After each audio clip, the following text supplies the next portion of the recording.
Todos en el pueblo lo vieron como un salvaje. Ella era llamada la Fea. Nadie imaginaba que ese hombre silencioso tomaría la decisión más noble que aquella tierra había visto jamás. Todos en el pueblo lo llamaban el Apache. No era un insulto, aunque tampoco era un elogio. Era simplemente la manera en que la gente de San Isidro del Monte nombraba lo que no entendía. Y Tizoc Arriaga era, para ellos, algo que nunca iban a entender del todo. Había llegado al pueblo hace 3 años, con las manos callosas, la mirada larga y una mochila de cuero que nadie se atrevió jamás a preguntarle qué contenía. Trabajaba en la hacienda del señor Evaristo Llorente, el hombre más poderoso de toda la región, el dueño de la tierra, del ganado y, según decían los más viejos en voz baja, también del destino de quienes vivían en ella. Tizoc no hacía preguntas. Llegaba antes que el sol. Se iba después que la luna. No bebía, no peleaba, no presumía. Hacía su trabajo con una dedicación que incomodaba a los demás peones, porque los obligaba a compararse con él sin quererlo. Nadie lo invitaba a las mesas del pueblo.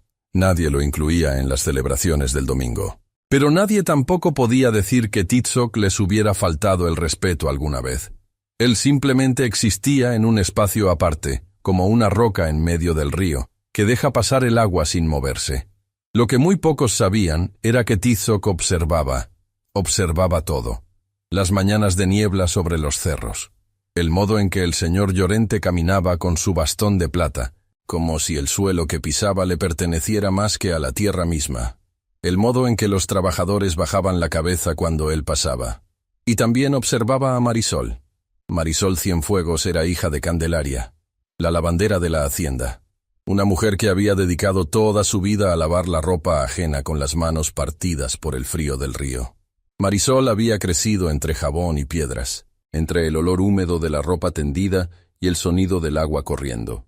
No había tenido infancia de juegos ni de caprichos. Había tenido trabajo, silencio y la mirada severa de un mundo que desde pequeña le dejó claro que ella no era bienvenida en los espacios bonitos. Era morena, de facciones anchas, con el cabello siempre recogido en una trenza gruesa y los vestidos siempre demasiado grandes para su cuerpo delgado. El pueblo la llamaba la Fea, no con crueldad declarada, sino con esa indiferencia cotidiana que duele más que los insultos, porque no te da ni siquiera el lugar de defenderte. Simplemente eras invisible, eras prescindible, eras Marisol la Fea, la hija de la lavandera, la que nunca iba a llegar a ningún lado. Pero Tizoc la veía de verdad. La había visto una mañana de enero, cuando el río crecía, y Marisol cargaba sola un balde enorme que pesaba más que ella. No pidió ayuda, no se quejó, solo respiró profundo, ajustó el agarre y siguió caminando. Tizoc había dejado lo que estaba haciendo y había cruzado hacia ella sin decir una palabra. Le tomó el balde. Ella lo miró con sorpresa primero, con desconfianza después. Él tampoco dijo nada. Caminaron juntos hasta el lavadero, y él depositó el balde sin esperar un gracias, sin pedir nada a cambio. Marisol lo miró alejarse y sintió algo raro en el pecho. Algo que no sabía nombrar, porque nadie le había enseñado a poner nombre a las cosas amables. Eso fue el comienzo. No de un romance declarado ni de palabras hermosas. Fue el comienzo de 2 personas que empezaron a existir la una para la otra en el silencio, en los gestos pequeños, en las miradas que duraban un segundo más de lo necesario. Pero el pueblo tenía ojos, y el señor Evaristo Llorente tenía los ojos más afilados de todos. Evaristo era un hombre de 72 años que había acumulado tierras, poder y una rigidez moral que él mismo confundía con virtud. Tenía un hijo, Rodrigo, que era la vergüenza silenciosa de la familia, dilapidador, irresponsable, incapaz de administrar ni su propio tiempo, y tenía una obsesión profunda con el orden social, con que cada persona ocupara el lugar que él consideraba correcto. Candelaria lavaba ropa, y su hija debía lavar ropa. El Apache trabajaba la tierra, y debía trabajar la tierra. Eso era todo. Un mediodía de agosto, Evaristo mandó llamar a Tizoc a la casa principal. Era la primera vez que el peón cruzaba esa puerta. El recibidor olía a madera vieja y a tabaco. Había un espejo enorme al fondo que reflejaba todo con una claridad incómoda. Tizoc esperó de pie, con el sombrero entre las manos, sin moverse. El señor Llorente entró sin apuro. Se sentó frente a él y lo estudió como si fuera una herramienta que estaba evaluando para comprar o descartar. «He visto cómo miras a la hija de Candelaria», dijo sin rodeos. Tizoc no respondió de inmediato. Sostuvo la mirada del patrón con una calma que al anciano le resultó desconcertante. «No es apropiado», continuó Evaristo. «Un hombre como tú, sin apellido, sin tierra, sin familia conocida, no tiene nada que ofrecerle a nadie. Y esa muchacha, por más humilde que sea, merece saber cuál es su lugar». Hubo un silencio largo. El reloj de pared marcó 3 golpes. «Sin embargo», dijo el viejo, inclinándose apenas hacia adelante, «tengo un problema que tú podrías resolver. Mi hijo Rodrigo ha cometido una irresponsabilidad. Dejó a esa muchacha en una situación comprometida ante los ojos del pueblo. Necesito que alguien repare ese daño. Alguien que no haga preguntas. Alguien que acepte lo que se le ofrece y cumpla con lo que se le pide». Tizoc lo miró fijamente. «Cásate con ella», dijo el señor Llorente, como si estuviera ordenando que repararan una cerca. «Te daré un lote de tierra al norte. No es grande, pero es tuyo. Y el problema queda resuelto». El silencio que siguió fue diferente al anterior. Este silencio tenía peso, tenía temperatura. Tizoc miró el sombrero que tenía entre las manos. Luego volvió a mirar al anciano. «¿Ella sabe?», preguntó con voz tranquila. El señor Llorente frunció el ceño. Esa pregunta no era la que esperaba. «Lo que ella sepa o no sepa, no es parte de lo que te estoy ofreciendo», respondió con frialdad. Tizoc asintió despacio. Se puso el sombrero. Y dijo algo que el señor Llorente nunca olvidaría. Algo que lo dejó inmóvil en su sillón de cuero mucho después de que el peón hubiera cruzado la puerta de salida. «Lo voy a pensar», dijo Tizoc, y salió. El pueblo entero supo antes del amanecer. Así era San Isidro del Monte, un lugar donde los secretos duraban menos que el rocío de la mañana. Alguien había escuchado algo en el corredor de la casa principal. Alguien se lo había contado a otro, y ese otro, claro, no pudo guardarlo. La versión que circuló no era exactamente lo que había ocurrido dentro de ese recibidor, pero tenía suficientes elementos reales como para hacer daño. Decían que el señor Llorente le había ordenado al apache que se casara con Marisol la Fea, que era un arreglo, que era una limosna disfrazada de matrimonio, que la pobre muchacha iba a terminar siendo la esposa de un peón sin nombre, por caridad del patrón. Nadie habló de Rodrigo. Eso sí que no circuló, porque Rodrigo era el hijo del señor Llorente, y en San Isidro del Monte, los hijos de los poderosos no aparecían en los chismes que podían incomodar a sus padres. Candelaria lo supo por la señora Pilar, la esposa del tendero, que se lo dijo con una sonrisa que pretendía ser compasiva, pero era todo lo contrario. La lavandera regresó a su casa con las manos temblorosas y encontró a Marisol tendiendo la ropa en el patio, con ese silencio suyo de siempre. Ese silencio que a veces Candelaria no sabía si era fortaleza o resignación. «Marisol», dijo, y algo en su voz hizo que la muchacha se detuviera antes de que su madre dijera una sola palabra más. Se sentaron en la mesa de madera astillada, que era el centro de esa casa pequeña. Candelaria le contó lo que sabía, lo que había escuchado, lo que el pueblo ya estaba mascando como si fuera un espectáculo. Marisol escuchó todo sin interrumpir. Su expresión no cambió de manera dramática. No lloró, no se levantó de golpe. Solo apretó las manos sobre la mesa y miró un punto fijo en la pared, como si estuviera buscando algo detrás de la madera. «¿Y él?», preguntó finalmente. «¿Qué dijo él?». «Dicen que pidió tiempo para pensar», respondió Candelaria.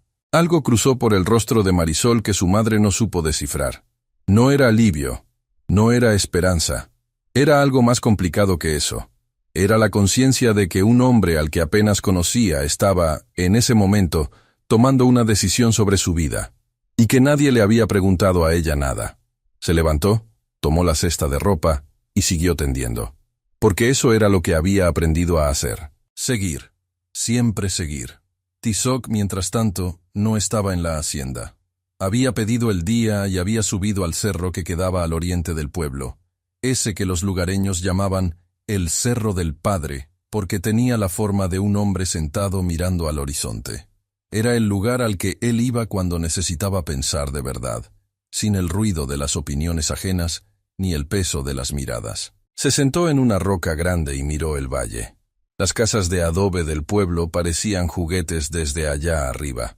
El río brillaba como una cinta de plata entre los árboles. Y él pensó en lo que el señor Llorente le había ofrecido. Una tierra, un lugar, la posibilidad de tener algo propio después de años de no tener nada que no cupiera en una mochila. Pensó en lo fácil que sería decir que sí, firmar lo que hubiera que firmar, cumplir con lo que se esperaba y recibir aquello que nadie más le había dado jamás. Un pedazo de suelo que fuera suyo. Pero también pensó en Marisol.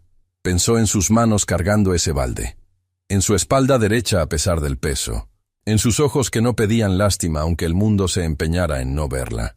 Pensó en lo que significaba casarse con alguien sin que esa persona supiera la verdad, sin que esa persona eligiera, sin darle a esa persona lo único que el señor Llorente nunca le había dado a nadie en su vida, la dignidad de decidir. Y Tizoc entendió, ahí sentado en esa roca, con el viento moviéndole el cabello y el valle entero desplegado bajo sus pies, que no podía hacer lo que el patrón le pedía. No de esa manera. Bajó del cerro al atardecer. El cielo estaba naranja y rosa, de esos colores que duran poco, y por eso duelen tanto. Fue directamente al lavadero, donde sabía que Marisol terminaba su jornada. La encontró sola, recogiendo los últimos implementos del día. Ella lo vio llegar y no se movió. Lo esperó. Tizoc se detuvo a una distancia respetuosa. Se quitó el sombrero. «Sé lo que anda diciendo el pueblo», dijo. «Y sé lo que el señor Llorente me pidió». Marisol no dijo nada. Lo miraba con esos ojos oscuros que no regalaban nada fácilmente. «Quiero que sepas», continuó él, con una voz que no temblaba pero que tenía algo adentro que costaba trabajo sostener, «que no voy a aceptar ningún trato sin hablarlo primero contigo. No soy el tipo de hombre que decide sobre la vida de otra persona sin preguntarle». El silencio entre los dos duró lo que dura una respiración larga. «Nadie me ha preguntado nunca nada», dijo ella finalmente, con una voz tan baja que casi se la llevó el viento. «Lo sé», respondió Tizoc. «Por eso estoy aquí». Marisol lo miró de una manera diferente. No con ilusión, todavía no, pero con algo que hacía mucho tiempo no sentía. La sensación de que era una persona. No un problema. No un arreglo. Una persona. El señor Llorente supo esa noche, por sus propios canales, que Tizoc había ido a hablar con Marisol. Y lejos de calmarse, eso lo perturbó profundamente. Porque en su esquema del mundo, los peones no iban a hablar con nadie. Los peones obedecían, y claramente, era un tipo diferente de hombre. Llamó a su hombre de confianza, un tal Abundio, que llevaba 30 años siendo sus ojos y sus oídos en el pueblo. «Quiero saber todo lo que haga ese hombre», le dijo. «Todo». Abundio asintió sin preguntar para qué. Nunca preguntaba. Era parte de por qué seguía siendo el hombre de confianza. Esa noche, San Isidro del Monte durmió con el peso de una historia que apenas empezaba a desplegarse.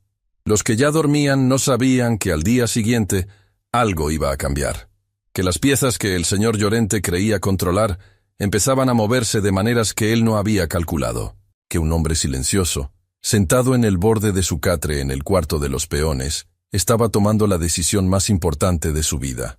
No por una tierra, no por un trato, sino por algo que no tenía precio en ninguna moneda de ese pueblo, ni de ningún otro.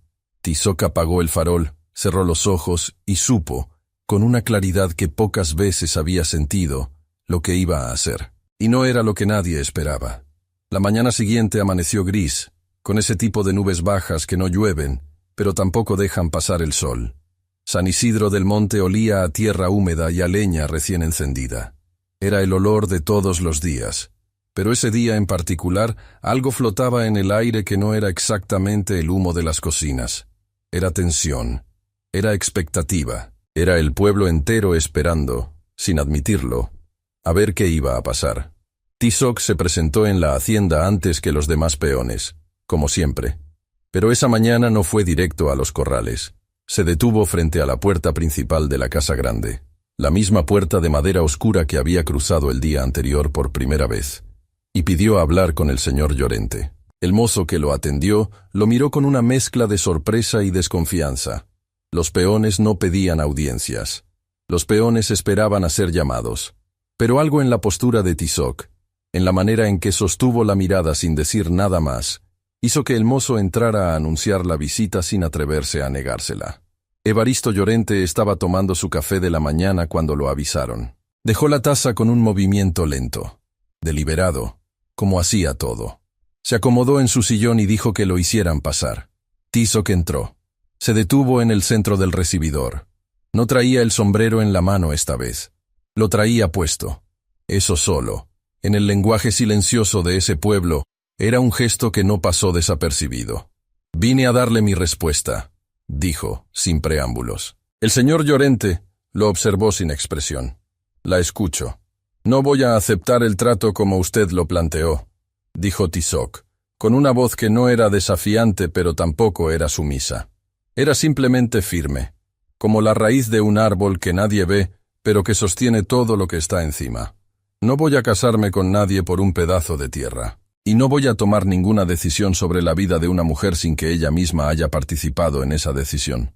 El silencio que siguió duró exactamente 4 segundos. Nadie en ese pueblo había contado los silencios del señor Llorente, pero ese habría sido el más largo de muchos años. «¿Me está desobedeciendo?», preguntó el anciano, con una calma que era más amenazante que cualquier grito. «Le estoy hablando con honestidad», respondió Tizoc. «¿Qué es lo que usted me pidió ayer cuando dijo que necesitaba a alguien que cumpliera su palabra?» Evaristo entornó los ojos. Esa respuesta era demasiado inteligente para venir de alguien que él había catalogado simplemente como un trabajador útil. Y los hombres inteligentes que no le obedecían eran, en su experiencia, el único tipo de hombre que lo había desafiado alguna vez con consecuencias reales. «Si Marisol decide por su propia voluntad que quiere hablar conmigo», continuó Tizoc, «yo estoy dispuesto a escucharla, a conocerla de verdad, sin tratos, sin tierra por medio. Pero eso tendría que ser algo que ella elija, no algo que usted le imponga». Se hizo otro silencio. Afuera, un pájaro cantó 3 notas y se calló. «Puede retirarse», dijo el señor Llorente finalmente. Tizoc asintió, se dio la vuelta y salió. Sus pasos sobre el piso de piedra sonaron parejos, sin apuro. La puerta se cerró detrás de él con un sonido suave, casi delicado. Y Evaristo Llorente se quedó mirando el lugar donde ese hombre había estado parado, con una sensación nueva que no supo nombrar de inmediato, y que tardó varios minutos en reconocer como algo que no había sentido en muchos años.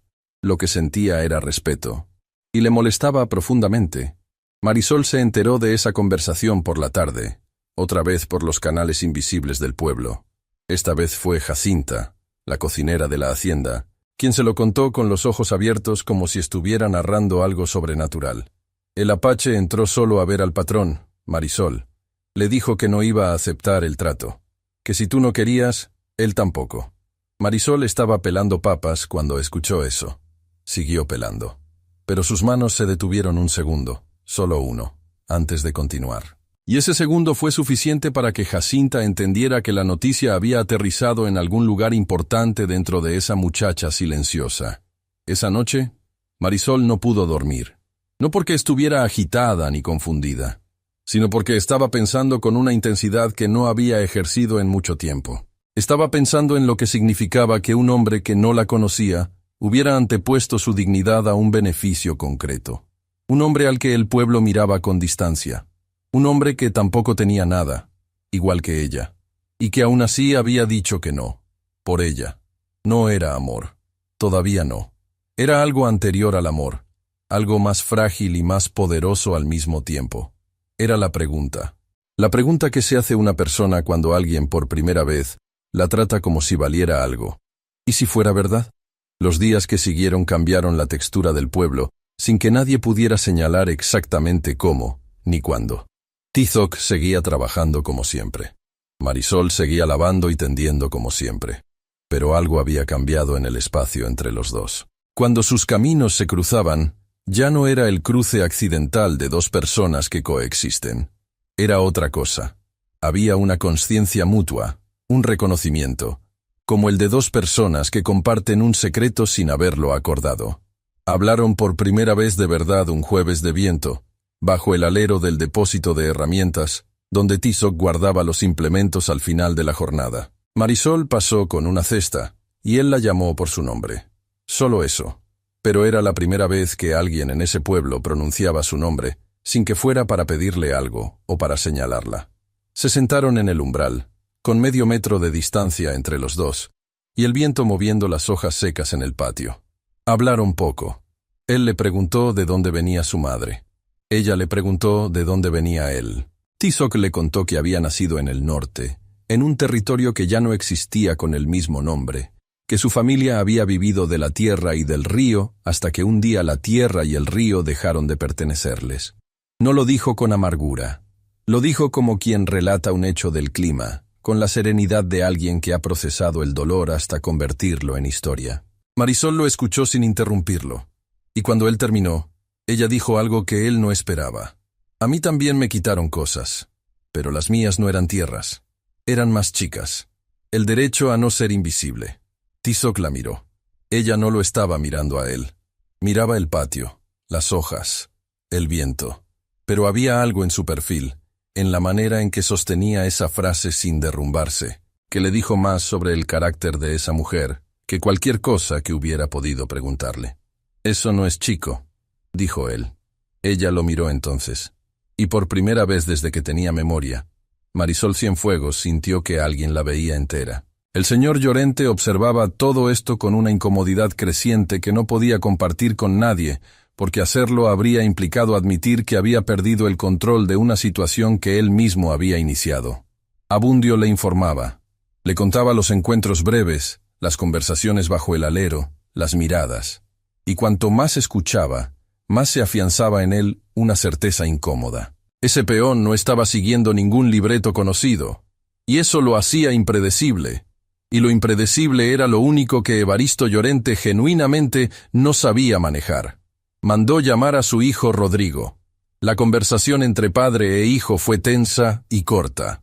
Rodrigo entró al estudio con la actitud de siempre, esa mezcla de arrogancia superficial y fragilidad interior que Evaristo encontraba tan difícil de mirar porque era el reflejo de sus propios errores como padre.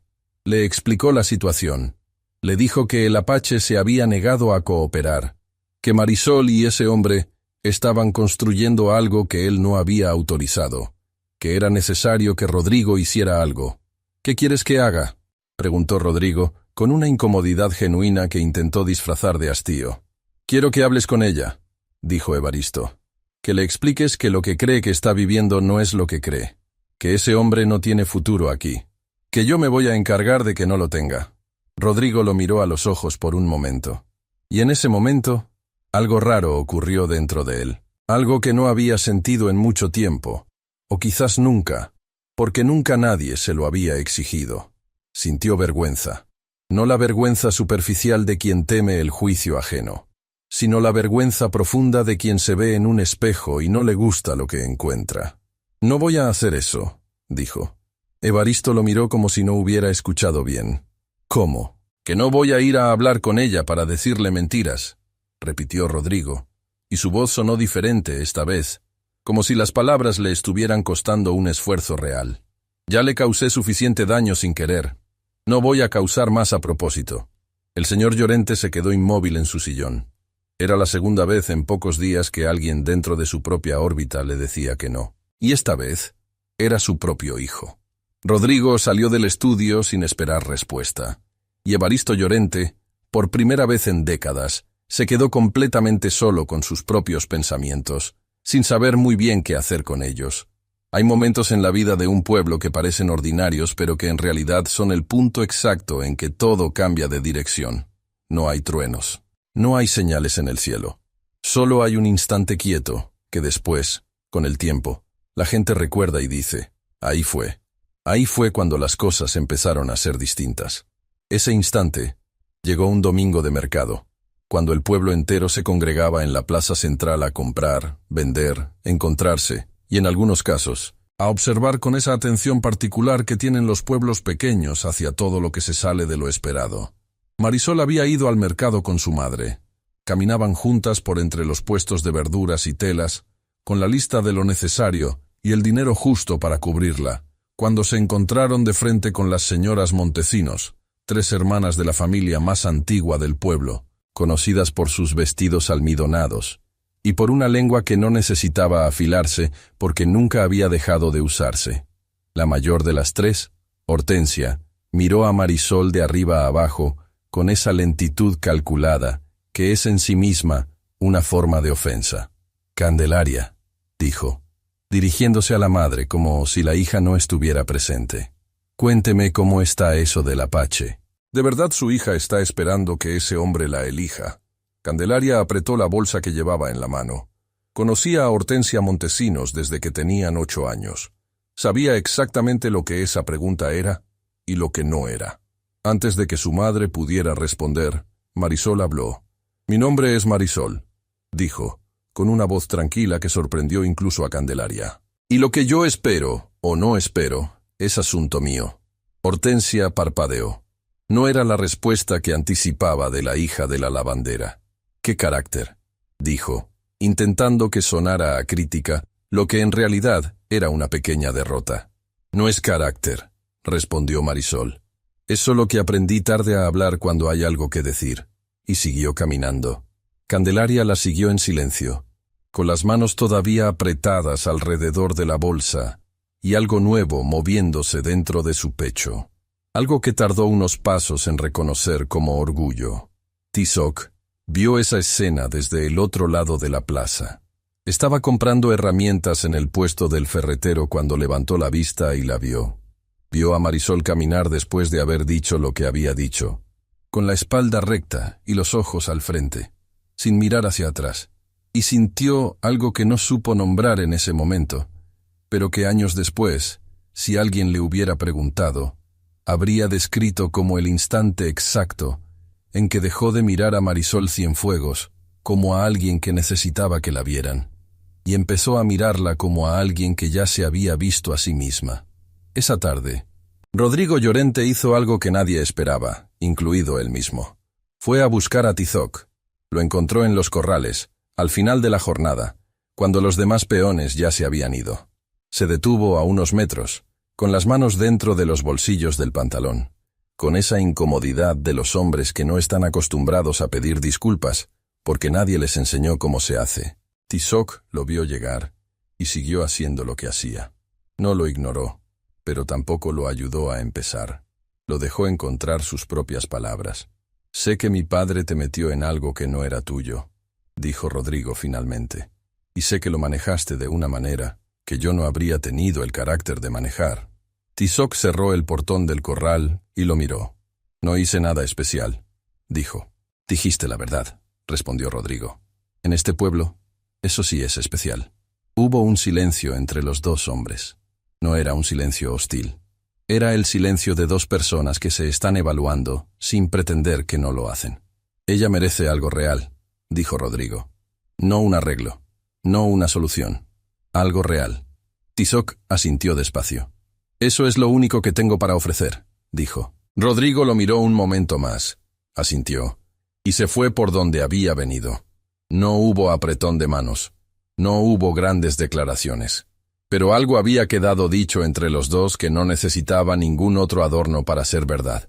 Esa noche, el señor Llorente supo por abundio que su hijo había ido a hablar con el Apache. Y por primera vez desde que todo esto había comenzado, Evaristo sintió que el terreno debajo de sus pies, ese terreno que creía conocer mejor que nadie, estaba moviéndose de maneras que no podía controlar. No era una derrota todavía, pero era el principio del fin de algo. El principio del fin de creer que el mundo tenía que ordenarse de la manera en que él lo había decidido. Y mientras el patrón más poderoso de San Isidro del Monte miraba el techo de su cuarto sin poder conciliar el sueño, a pocas cuadras de distancia, en una casa pequeña con una mesa de madera astillada, Marisol Cienfuegos apagó el farol de la noche con algo en el pecho que era nuevo y que, si lo hubiera tenido que nombrar, habría llamado esperanza. No la esperanza fácil de quien todo lo espera de los demás, sino la otra, la que nace cuando una persona descubre que tiene dentro de sí algo que nadie puede quitarle, la esperanza de quien empieza a creer, por primera vez, que su historia no está terminada. Había una costumbre antigua en San Isidro del Monte, que los más jóvenes ya no recordaban de dónde venía, pero que los viejos guardaban como se guardan las cosas que no tienen explicación racional pero sí tienen verdad. El último domingo de septiembre, antes de que el frío cerrara los campos, el pueblo entero se reunía en la plaza para la fiesta del regreso. No era una fiesta religiosa ni una celebración oficial. Era simplemente el momento en que la gente se miraba después del año de trabajo y reconocía, en silencio, que habían llegado juntos hasta ahí. Ese año, la fiesta del regreso cayó en un domingo de cielo despejado, con ese azul profundo que solo aparece cuando el verano ya se fue, pero el frío todavía no llegó. Las mesas estaban puestas desde temprano. Las mujeres habían traído lo que cada una sabía hacer mejor. Los hombres habían puesto las sillas y los faroles. Los niños corrían entre los puestos sin que nadie los detuviera, porque ese día el pueblo entero era un espacio libre. Tzok llegó solo, como siempre. Se quedó al margen al principio, observando, con esa costumbre suya de leer los espacios antes de entrar en ellos. Nadie lo invitó a sentarse, pero tampoco nadie lo corrió. Y eso, para San Isidro del Monte, ya era un cambio que pocos habrían podido explicar pero que todos sentían. Marisol llegó con su madre. Traía un plato con los buñuelos que Candelaria hacía cada año, los mismos de siempre, fritos a la madrugada con la harina que habían podido comprar.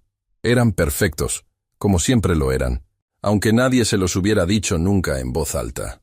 Las señoras Montecinos estaban en su mesa de siempre, con sus vestidos de domingo y sus miradas de costumbre. Pero algo había cambiado desde el mercado de la semana anterior. Cuando Marisol pasó frente a ellas con el plato en las manos, Hortensia no dijo nada, no por amabilidad, sino porque había algo en la manera en que esa muchacha caminaba ahora que hacía más difícil el comentario fácil. Era difícil clavar un alfiler en alguien que ya no se encogía. El señor Llorente llegó tarde, como era su costumbre. Llegó con su bastón de plata y su traje oscuro, acompañado de Rodrigo, que caminaba a su lado con una expresión diferente a la de otras veces, menos distante, menos disfrazada, como si algo en las últimas semanas le hubiera quitado un peso que había cargado tanto tiempo que ya ni lo notaba. Evaristo saludó a los que le correspondía saludar, aceptó los respetos que le daban y se sentó en el lugar que siempre le reservaban. Pero sus ojos buscaron, casi sin quererlo, a Tzok. Lo encontró al otro lado de la plaza, de pie junto a un árbol, con un vaso de agua en la mano, mirando la fiesta con esa calma que lo había desconcertado desde el principio. Y entonces ocurrió algo que nadie había planeado, algo que los pueblos pequeños producen a veces con una precisión que parece guionizada, pero que en realidad es pura vida acumulada buscando su propio cauce. Uno de los niños que corrían entre las mesas tropezó y tiró el plato de buñuelos de Candelaria. El plato se rompió. Los buñuelos rodaron por el suelo de tierra. El niño se quedó paralizado, mirando el desastre con los ojos llenos de lágrimas, esperando el regaño. Candelaria soltó un sonido breve, más de sorpresa que de enojo. Marisol se agachó sin decir una palabra. Empezó a recoger los pedazos del plato. El niño seguía inmóvil.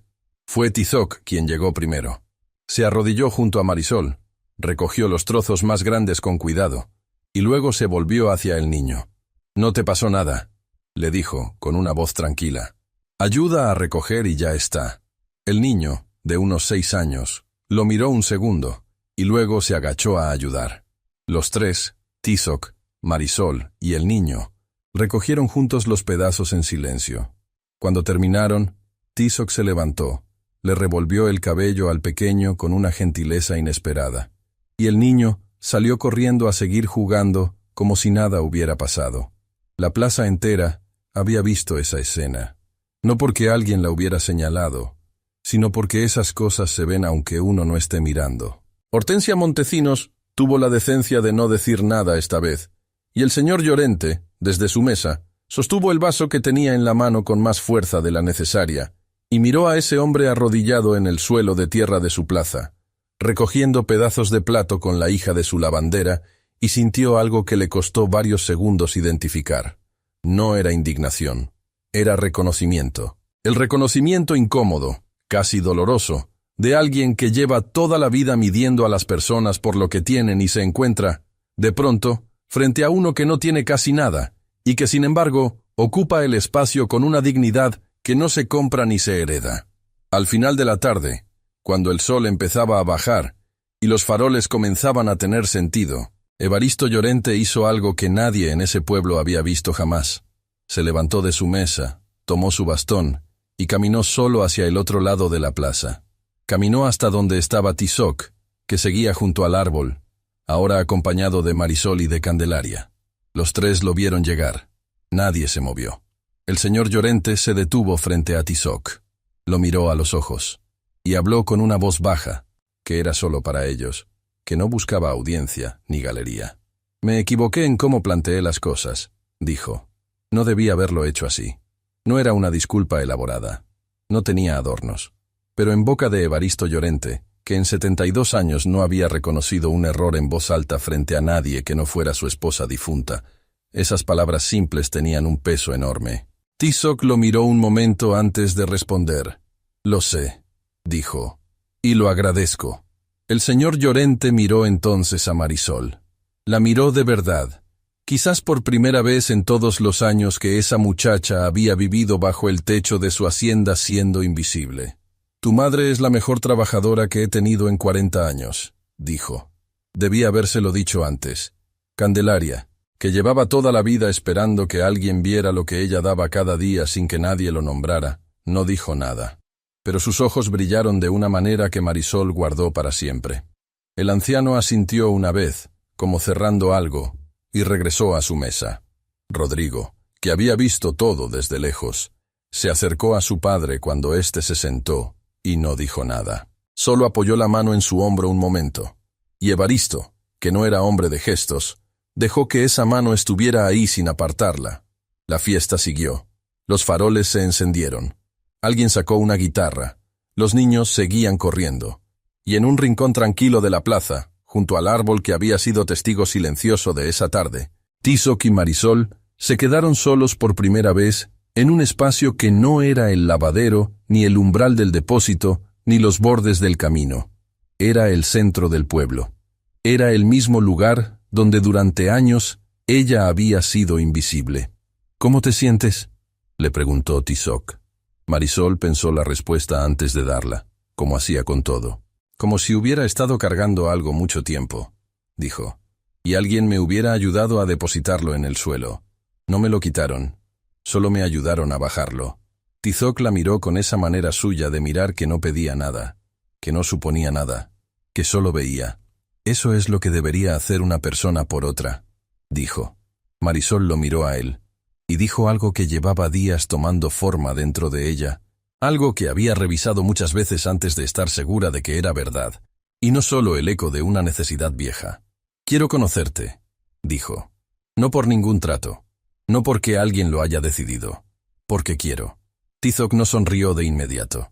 Primero dejó que esas palabras estuvieran en el aire un momento, porque eran demasiado importantes para recibirlas con apuro. «Yo también», dijo. No hubo más que eso. No hacía falta más que eso. Los meses que siguieron fueron lentos y reales, como tienen que ser las cosas que importan. Tizoc y Marisol se conocieron de verdad, sin premuras ni espectáculos. Él le enseñó los nombres de las estrellas que su abuela le había enseñado a él. Ella le enseñó a hacer los buñuelos de Candelaria, que nunca le salieron igual, pero que él comía con una seriedad respetuosa que a Marisol le provocaba la risa más genuina de su vida. El pueblo habló, como siempre habla un pueblo cuando dos personas eligen algo que no pidió permiso. Pero esta vez Marisol no se encogió, y Tizoc nunca había necesitado el permiso de nadie para ser quien era. El señor Llorente cumplió algo que nadie le había pedido. Le transfirió a Candelaria la propiedad de la casa pequeña donde vivía, la misma que durante 40 años había sido parte del sueldo en especie. Fue un gesto tardío, imperfecto, como lo son casi todos los gestos de reparación, pero fue real. Rodrigo, por su parte, empezó a hacerse cargo de la hacienda de una manera que su padre nunca había creído posible. No porque se hubiera convertido en alguien diferente de la noche a la mañana, sino porque algo en las semanas anteriores le había mostrado que la versión de sí mismo que había aceptado como definitiva no era la única que existía. Y en la primavera de ese año, cuando los campos volvieron a florecer y el río bajó claro después de los deshielos, Tizoc Arriaga y Marisol Cienfuegos se casaron en una ceremonia pequeña, sin invitaciones elaboradas ni vestidos de fortuna. Solo las personas que importaban, el río como testigo, y el cielo de San Isidro del Monte abierto encima de los dos como siempre lo había estado, indiferente a los títulos y a los apellidos, y a todo lo que los hombres construyen para separarse unos de otros.